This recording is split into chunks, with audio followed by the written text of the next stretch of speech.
I run a restaurant in a town far from the city center. I'm 40 years old, single, and run the restaurant with my mom. Originally I worked as a chef in New York, but 3 years ago, my dad, who ran this restaurant, fell ill. After that incident, I returned home. My dad passed away, and as his only son, I took over the business.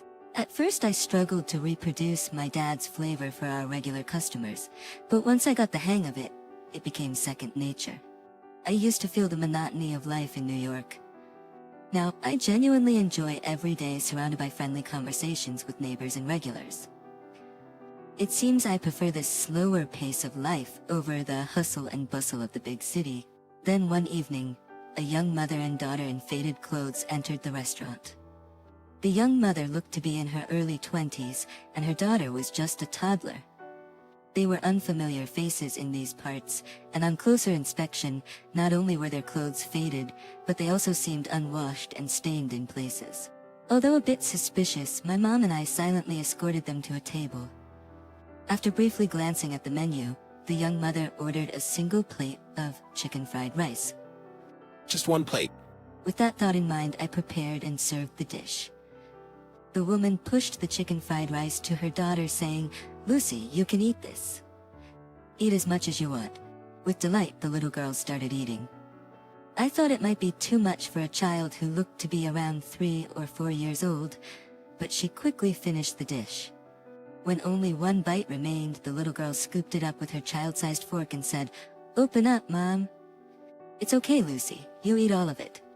Mom is hungry too, right? You need to eat." With tears in her eyes, her mother whispered, "Yeah, maybe just a bite." The young mother then accepted the last bite, murmuring, "Delicious," and a single tear rolled down her cheek.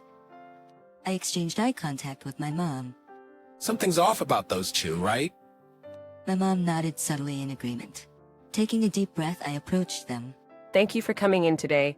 If you don't mind me asking, aren't you having anything to eat, ma'am?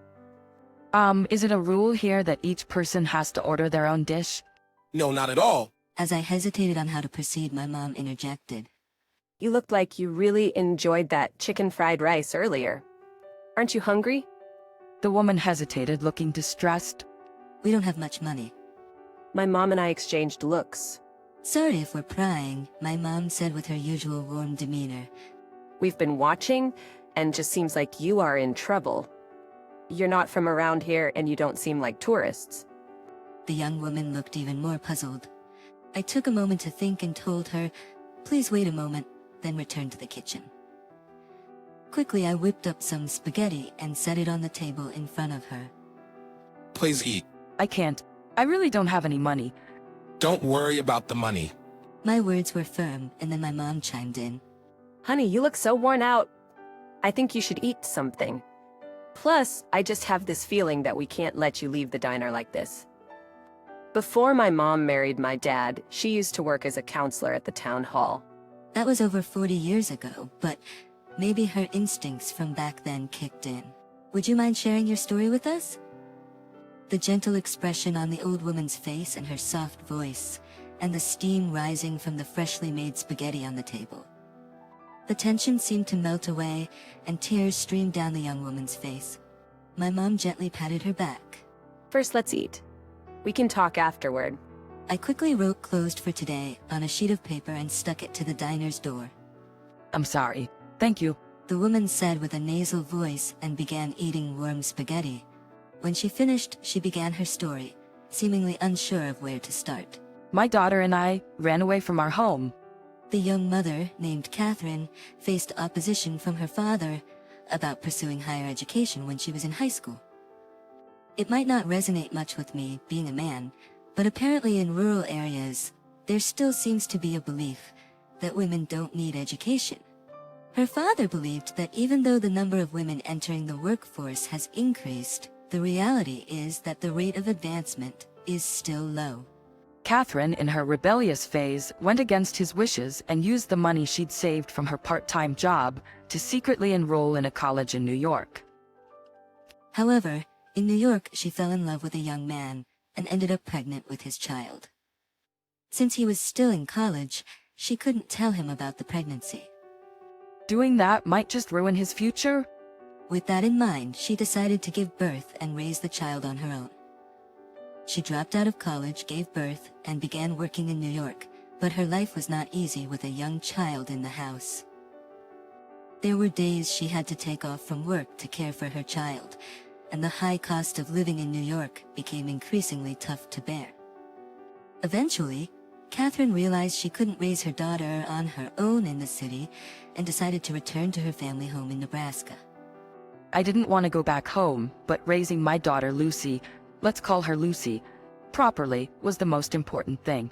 Her father was furious when he saw her, having moved to New York on her own accord, and now returning with a child.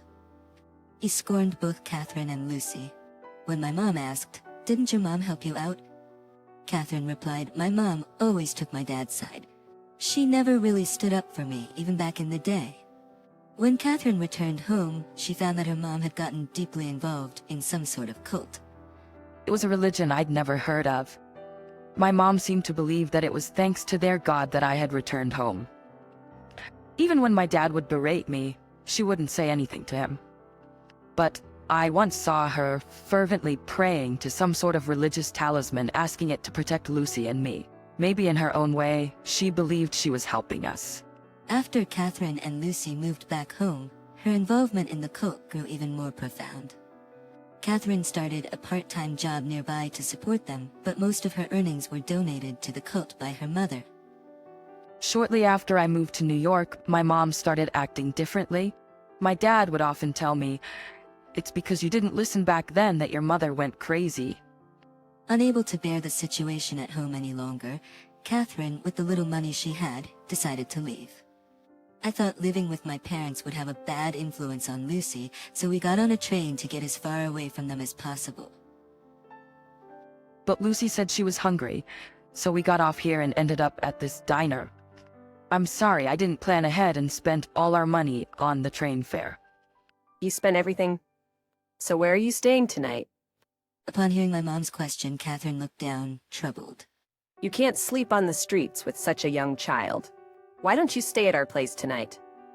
Catherine was taken aback by my mom's offer and initially declined.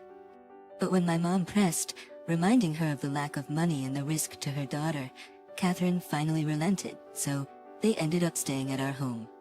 That night, while Catherine and Lucy were taking a bath, my mom and I discussed the situation. Do they have nowhere to live? If that's the case, how about letting them stay at our place until they find a home and a job? Said Mom. I don't mind, but we'd be harboring runaways, right? I wonder if that's okay. What if their parents resent us or something? If it got out that Catherine is here, that might happen. But as harsh as it sounds, there's a luck of the draw when it comes to the family you're born into. Blood ties are hard to break, so running might be the only option. Blood ties are hard to break, so running might be the only option. Mom, who seemed to have glimpsed into many people's family troubles in the past, spoke with weight, and her words resonated with me. I think she will keep running from now on.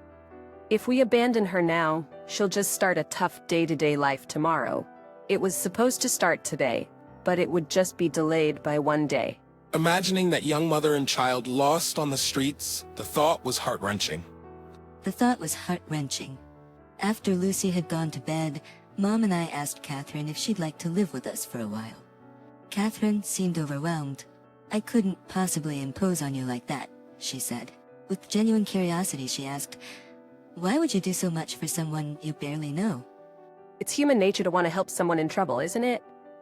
Just as sudden misfortunes can happen, so can sudden strokes of luck. In life, you have about an equal share of good and bad. So just think of our offer as one of those good moments falling onto you. Catherine probably knew that even if she left, she might not have a stable life. With a contemplative expression and a voice dripping with gratitude, she said, "Thank you so much." Feeling guilty about doing nothing while staying with us, Catherine helped out at the restaurant and with house chores when she wasn't job or apartment hunting. Catherine, diligent and hardworking, quickly became popular with our customers. As for me, I wished she could stay and work with us forever. About a month later, she finally found a place to live and a job, and it was time for her and Lucy to leave our home.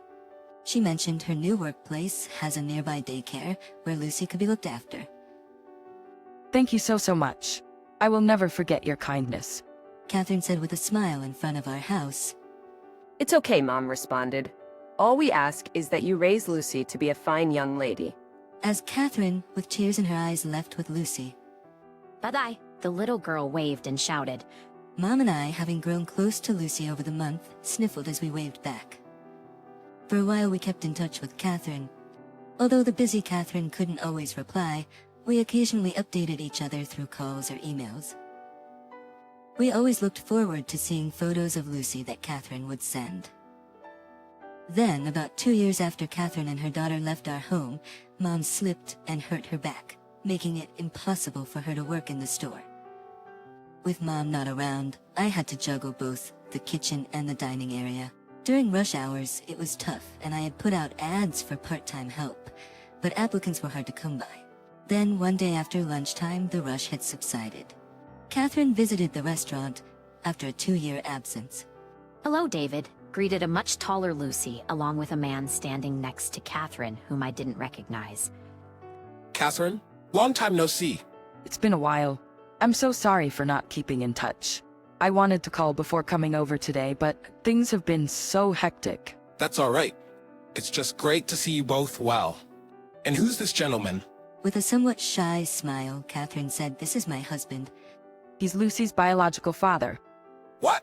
Is he the college student from New York you talked about? Yes. Catherine explained that after settling into her new life and gaining some confidence, she took a chance and reached out to Lucy's father, a college student she had met in New York. Luckily, his number hadn't changed and the call got through. And when he answered the phone, Catherine said she was sorry for disappearing suddenly in the past, that she actually has a child, and due to some circumstances she can't go back to her hometown and is now raising her daughter on her own. On the phone, he expressed how he had been worried about Catherine after she disappeared. After she disappeared, he couldn't change his cell phone number in case she might contact him someday. We decided to get back together. We even got married. We lived in New York for a while, but last month, due to a transfer at his job, they ended up moving to a town close to here. So, I finally settled enough for moving yesterday and managed to come here. The restaurant hasn't changed a bit, has it? By the way, how's your mom? Oh, she hurt her back a while ago and doesn't work here anymore. But she's doing well. Is that so? That's why. Catherine began to say something, but then looked around the restaurant with warm eyes. That time, when you folks helped me, it made me think that maybe, if I shout help, there might be someone out there willing to lend a hand. And so, I mustered the courage to reach out to my husband. The happiness I have now, it's all thanks to you and your mom. I truly appreciate it. She smiled and continued.